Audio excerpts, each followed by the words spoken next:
I'm going to show you how to use my favorite function in Excel. It's called the VLOOKUP. It's, in my opinion, one of the best functions you can learn to use. It'll save you a lot of time, especially if you're using Excel on a daily basis. Basically what it's doing is it's automatically finding data in a table and returning it into a cell for you instead of you having to manually go in and find it. So what I've got here highlighted and colored is where I'm going to use the VLOOKUP. I want to find the total number of laps led by each of the top 10 drivers from a recent NASCAR race. So this is the table we're going to look at, the table right here, A through K, and we want to know how many laps each of these drivers led.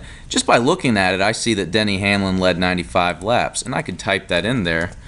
But if you have a lot of data, that's going to take a lot of time to do, and you may get tired after a while and type in something incorrectly. So that's the big thing, is it can lead to inaccurate data and take a lot of time. So the VLOOKUP is going to improve accuracy and save you time by using this function.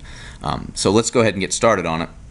I'm going to type in equal sign, and then I'll just start typing in VL, and as you see, once I do that, it recognizes the first two letters of that function, and so it pulls it up right there in that blue box underneath. I can just hit tab and it'll complete the function name for me, and then I can go about my business as far as typing up the rest of the things. Now it's asking for, with the VLOOKUP, there's going to be usually 3 different items it's asking for, and the first thing, as you see right here, is the lookup value highlighted in bold. That's the very first thing we need to enter.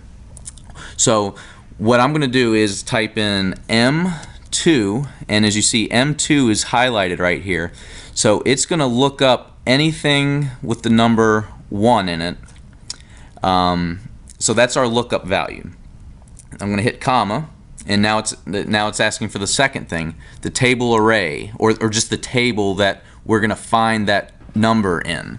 And we want to use this table over here, cells A through K. So if I hold down Shift Control right arrow, it selects all those columns for me.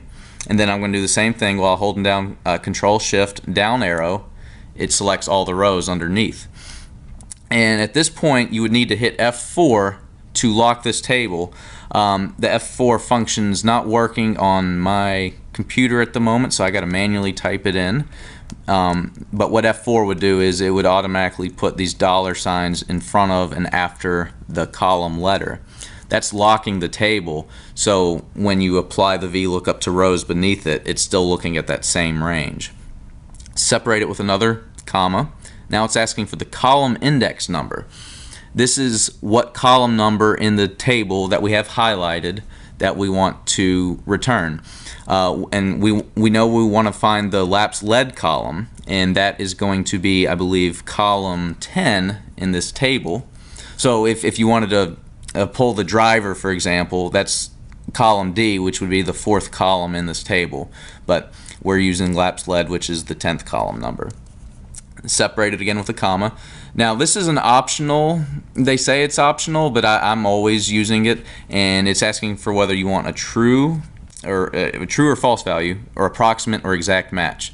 I always select exact match, so I can either type in false or hit the down arrow and then select tab again, and it'll fill out false for me.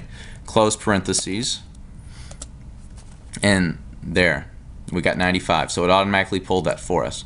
And we don't have to type that again. So we can have it fill out the rest of these cells right here just by going to the first one we filled out, and make sure our cursor looks like a black cross in the bottom right hand corner. Double click, and it has filled out those values for us. And you can just spot check it just to make sure it's right. Martin Truex Jr., 2 laps led, and yep, that is correct. Kyle Busch beneath him led 19 laps, that's correct. And then several drivers after that had no laps led. And then you get to Austin Dillon, who did lead a lap. So that's confirming the information's correct. That's how you do a VLOOKUP. Hope it helps you. Thanks for watching.